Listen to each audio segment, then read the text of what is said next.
Well, welcome to Community Connections. I'm your host, Lauren Graham. This show is all about highlighting the important work that nonprofits are doing in Spokane and the great things in our community. And so we're honored to have with us today on the show Carl Tompkin with The Way of Business. So welcome, Carl. Thank you much. So, Carl, before we dive into The Way of Business, you have a tremendous amount of international business experience, and I was wondering if you could maybe just share a little bit more about that. Yes, I just retired last year after 45 years in the glass industry and participated with predominantly two major Fortune 500 companies during that career, PPG Industries out of Pittsburgh, Pennsylvania, and then the Sika Corporation out of Zurich, Switzerland. And one makes the glass for cars and buildings, and the other makes the glue to stick them in. So Wow. somewhat connected, but a great career where I worked primarily in the function of market development for these corporations, working with large customer bases, associations, and so on, and helping build the industry along with building our companies. Wow, wonderful. Well, congratulations on your retirement. Thank you, I made it. Let's see. So, what led you to venture into the nonprofit world after so many years in international business? Well, my wife and I, Barbara, we moved here in 1997, having lived throughout major parts of the United States during my career. And we just loved the Northwest, and it's where I kind of grew up. I grew up in Portland, and Barbara grew up in Montana. But being back to Spokane, a city of our liking, we were attending a church here in Spokane. And the pastor of the church took his entire congregation through a congregational study on a new book that had just been released, written by Richard Stearns. The title of the book is called Hole in the Gospel, and it was actually a bestseller. Richard is the president of World Vision. Okay. But the book was really life-changing, and the Hole in the Gospel, and for those that haven't read the book, I'd highly recommend it. Richard Stearns was the CEO of Lenox Fine China, based out of Philadelphia, and kind of the guy that had the biggest house on the highest hill in the city and all, and had quite a radical testimony on how the Lord had brought him to Seattle and put him in this entirely different career path, running one of the world's greatest helpers for poverty-stricken nations and peoples and so on. But his book really highlighted that we all have an obligation to community, whether it be local or national or even international. And there are so many people in our world who suffer by no doing of their own, but of situations they've inherited. And in meeting Richard after going through this study and the read of his book, I asked him, where are corporations today in being able to participate within their communities to heal brokenness, to fix problems, rather than just relying on the government and really getting back to the social fiber of being a community member. And Richard said that's really kind of the hole in the hole, if you will, of the gospel, where we've been called to care for orphans and widows or people of difficult circumstances by no choice of their own. Mm-hmm. And he said that, he gets some funding from corporations in America and a lot of mostly surplus goods that they may have through their own manufacturing. But the stark point he made to me is that within America alone, American business today declare enough taxable profit that if they give just the minimum, biblical minimum of 10% back to community, that we could heal the brokenness of our world within a year. We have that much money. And when you take a look at what amount that would be, it's a lot, but it's $600 million a year and up from there to fix the problems. But that's how much money is available if the profits of corporate America went back as a tithe or a portion of their profit back to community. So it's interesting to know that we have monies to fix problems. It's just a matter of getting the businesses to connect with community and with the organizations who can most significantly impact the healing of brokenness of children, widows, anyone without. Certainly. So you read this book, Hole in the Gospel by Richard Stearns, Yep. and it inspired you. You actually brought your copy with you, which is awesome. So, and I've read the book as well, and it truly is inspiring. And in your case, what really grabbed you was how businesses and corporations can connect with their communities and be part of the solution, to. Yeah. And so was that the inspiration for the Way of Business? Yeah, the birthplace was literally at the front podium of our church when I concluded my discussion with Richard. And, the Lord, who I follow as well as I can, said, now you know why you've been on this 45-year mission of working with major corporations throughout North America as well as Europe and the Far East. And we began the mission of developing the Way of Business. And that was the humble beginnings of that 501c3 corporation, working with a lot of key people within the greater Spokane community. We became an official 501c3 in June of 2012, so we're just finishing our 8th year. Okay. And it's been a very good trip. Yeah, that's awesome. And I understand that you had a little bit of difficulty getting launched with the IRS, so you want to share a little bit about that? Well, we developed a wonderful board of directors, and we had bankers and investment people. We had software people. We had actually 9 different board members from different categories of endeavor and career paths. And as we worked through our attorney here in town and becoming incorporated, one of the missions was to become a 501c3, which is an IRS filing. Well, lo and behold, he didn't have very good news for us, because this was the era of where the wonderful Lois Lerner was in charge of the IRS 501c3 filings, and anything that had anything to do with any religious connotation, they weren't getting processed. They were getting the applications were being thrown away. So your organization actually experienced that delay in processing? Yeah, Wow. Lauren, we were actually told that it would take anywhere from 9 months to a year to receive that approval, which is very important because it provides people, tax exemptions and so on when they donate, and that's how we're funded, is through kind donations of different giving partners. But the miraculous thing is, down in the mouth we were about the Lois Lerner and IRS problems that were on the news every night.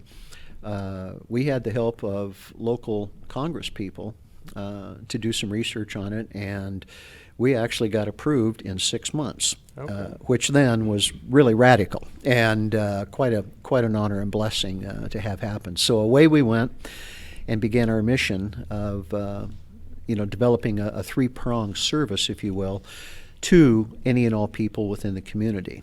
Yeah, so tell us a little bit more about the 3 prongs. What Yeah. is the scope of the Way of Business, and who does it reach?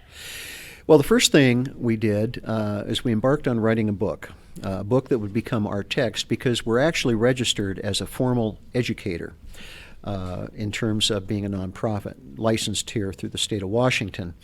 And by being an educator, we needed materials to teach from. Well, lo and behold, I'm literally in Albertsons shopping one day, and my cell phone rings, and it happens to be a gentleman by the name of Howard Dayton. Many people know Howard nationally. He was one of the co-founders of Crown Financial Ministries, based then out of Atlanta. And many people may not know Howard as well as they knew his partner, Larry Burkett, who wrote the best-selling book, Business by the Book. Well, Howard called me and said he had put together a writing team out of Atlanta, and they were writing a full new text to complement what Larry Burkett had started, and it was called Business God's Way.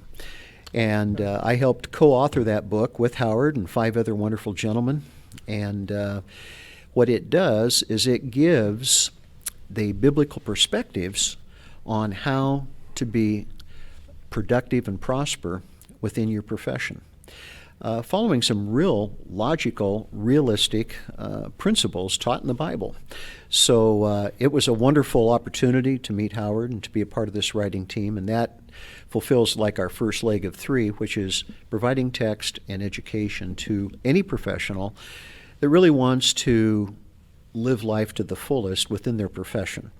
The world teaches a lot of wonderful things on how to succeed in business, predominantly about money, but the two additional foundational points that the Bible brings out is that we not only have an economic responsibility, but we have a social responsibility in running our careers as well. And that's where people need to give time and talent back to their communities. And that's where healing comes and where communities become whole again that are broken through either a disaster of some type or just individual people who are suffering from some type of situation that they certainly didn't count on happening. And then the third and final is just the spiritual aspect. Everybody is spiritual, some more than others, but the fact of the matter is we have an obligation to people within our spheres of influence to create an environment by which they can grow spiritually.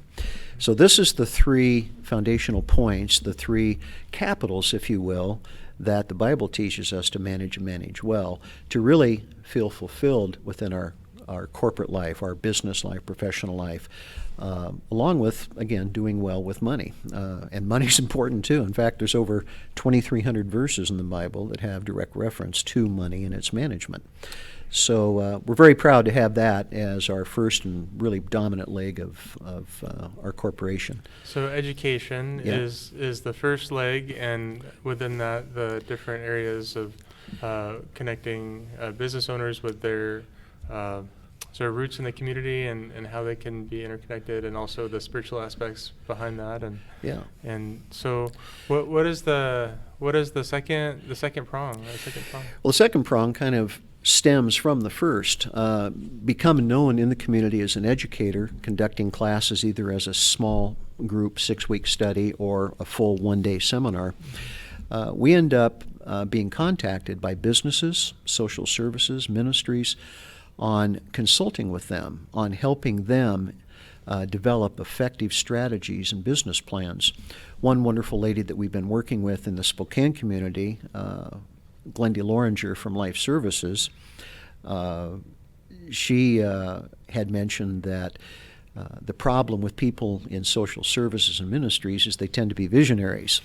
Visionaries meaning they have a great heart and a vision of what they want to accomplish, but they don't know how to get there. Well, the way of business brings a very basic but yet practical approach of developing strategic business plans that can put people on a very efficient and effective path toward reaching their goals in the shortest time possible. So that's what we spend a great deal of time doing. Churches, social services of many types, even businesses we've worked with as well. So you've got a educational arm, a consulting arm working directly with leaders of these different organizations, and then the third component of the way of business is bringing people together. Tell us more about that.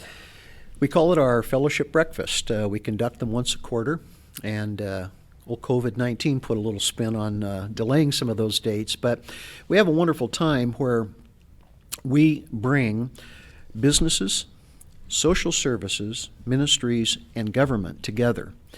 And to really have a time of common ground.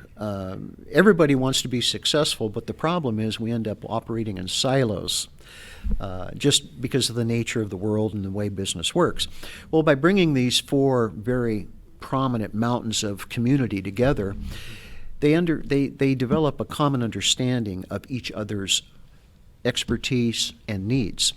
And by putting those four segments together in these forums once a quarter, it gives us time to talk about issues concerning the community, but more importantly, how each of those sectors can become more connected to the other. And by doing that, they're able to utilize resources that they just would not find on their own. So it's been a real blessing to be able to do that. And it gives people a chance of networking like they've never had before. So that's been probably one of the more entertaining and enjoyable aspects of our ministry and work that we do in the community. Yeah, that's fascinating. And as a faith-based organization, you've been successful at collaborating with various government officials and mayors of local cities here in the surrounding region. Tell us a little bit more about how that came to be and the impact on just bringing together elected officials to rub shoulders with business owners, with social services, and then other nonprofits that are providing those services? Sure. Well, with 25% of our attention being on government agencies, civic services, civil service people, a kind of a cute footnote story I'll share real quick is that I went over, Mike O'Connor, our vice president, and myself were participating in the ribbon cutting at one of the new facilities at the Salvation Army campus over on Indiana here in Spokane. And who should come up behind me but a very prominent official of our community, Sheriff Ozzie Knezovich. And he tapped me on the shoulder, and I thought, I forgot to plug the meter. But he said that wasn't the case. He said, I heard you're starting your fellowship reviews where you're bringing community together, and I'd like to ask a favor. And I said, well, Sheriff Ozzie, what would that be? And he said, I'd like to be your first keynote speaker. So away we went. And Ozzie, in fact, was our opening speaker for our first event. And but what we found important is that the lives and times available for our government leaders is very limited. And by bringing them together with a well-planned agenda that they participate in developing, they were able to always book that time to come and be a part of our fellowship breakfasts and luncheons and dinners that we've conducted over the years. Mayor Condon was phenomenal with us. In fact, we present an annual award called the Good and Faithful Servant Award every year, and that goes to an organization who exemplifies the best management of those three forms of capital we mentioned earlier: financial, social, and spiritual. And Mayor Condon was always there to present the city coin to our award winners each year.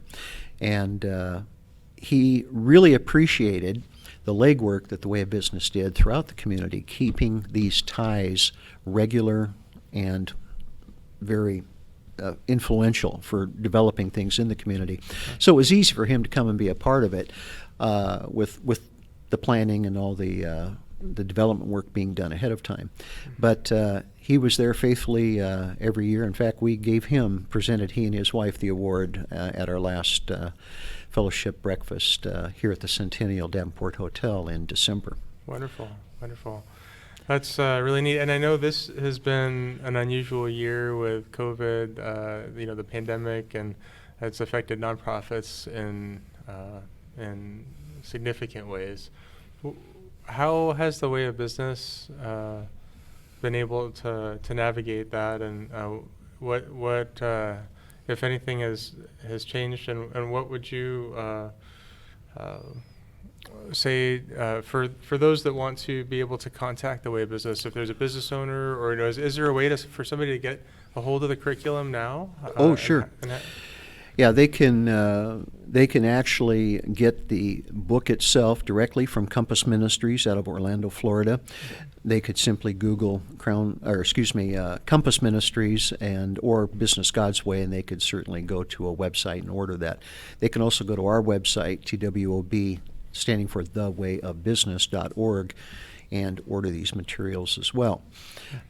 Plus, we have a lot of other materials beyond our book. We write articles. We provide different publications on business strategies, developments, things like that, solving business problems. If it has anything to do with managing people or growing a business successfully, developing strategic business plans, we have a lot of resources that we don't charge for. They're free for our community through our website, twob.org. You asked about the pandemic. It, like most organizations that need to meet publicly, it's certainly put a hamper on our timing and dates for our fellowship breakfasts and that we plan, like I said, quarterly. But we stay in touch with our different businesses through our website. We also produce a quarterly newsletter to keep people up to date on current events affecting the community, things that they need to know about, just so they're prepared to do their part if necessary. Sure, absolutely. And then I know just in the few minutes that we have remaining, I'd love to focus on maybe one of the stories of the business owners you've worked with in the past that have been able to implement some of the concepts in Business God's Way, and just how the community has been impacted or transformed through that. Sure. The we've had dealings with over 400 different organizations within the greater Spokane County area over our past 8 years, and one that I can think of that was kind of special to me was a large heavy equipment construction excavation company here in the city that's very well known. And really early on in our development as a corporation, we were networking ourselves. Friends were introducing us to friends, and there were lots of cups of coffee and discussions. And anyway, this gentleman had heard about us and invited us to come out to his office, and we did, and shared with him a little bit of the story of our development and how it came about and what our basic purpose and mission was. And he was inspired enough to send his son and daughter, who both worked for him. And these are, young people. Anyone under 66 now is young to me, but they were in their late 20s at the time. And they went through the full 8-hour seminar with us, and they were aspiring to become professionals in their field and carry on the tradition within their own company. Well, what was so wonderful is that Morris, the gentleman that owns the company, who I'm referring to, came up and said that he didn't know what happened, but it changed the life of his son and daughter radically, to where they talked differently, they inquired, they wanted to be more significant in what they had done as far as being an employee. And that's a big challenge in the business world today. In fact, corporations throughout America are saying the hardest thing they have to do is find somebody willing to work. And times have changed. The work ethic of America has changed to where it's hard to find people that are mentally and spiritually and physically prepared to really tackle a career and do it well. Well, the class really helped, and it changed the direction of his two kids' lives, to the point he shut his entire company down for a day, booked a private seating for a class, had all of his employees come to the class, and then he went to his church in Medical Lake and had them and their entire leadership team come to another class. So he really saw and felt and realized a value that applied to the realities that all business people face in their careers every day. And what was so wonderful is to hear of the many specific things that we could bring to them that they've never heard anywhere else in a classroom. Things that were powerful and wonderful, and above all, worked to make things better. What's really wonderful is that we live for a great God, and He's a very, very, very successful God. Very, very wonderful in all He does for us, and He expects us and wants us to be as successful as He is. So it's wonderful to have practical things that we can bring to people that make good sense, that really cause God to become real to them Monday through Friday, and not just that Sunday at church. Wonderful. Well, thank you, Carl. I really appreciate you taking the time to share with us what the Way of Business is all about, and how that's inspired many in the community, many business owners to get involved, to be generous and connect with those social services. And so I just want to thank you. It's an honor to have you with us today. And I know that's all the time that we have. Thank you for joining Community Connections. I'm your host, Lauren Graham. Being a parent right now can be tough. Why not have the peace of mind knowing that your child is attending one of the finest Christian schools in the Inland Northwest? Since 1949, Northwest Christian Schools has been providing a gospel-centered education to students from preschool through 12th grade. We provide a supportive community that values Christian education, biblical truth, and a heart of service. For more information or to schedule a tour, call 238-4005 or visit www.nwcs.org. Managing finances can be complex. At Lauren Graham Company, we're a team of certified financial planners helping clients pursue financial freedom in retirement, live generously, and seek to make a positive impact in the world through faith-based investing. Lauren Graham, CEO and President, is an LPL financial advisor. He's also a published author and nationally recognized leader in the field of faith-based investing. Visit our website today at laurengraham.com to request an initial consult at no cost or future obligation and learn how you can become part of a growing movement of investors who want to align their investments with biblical values.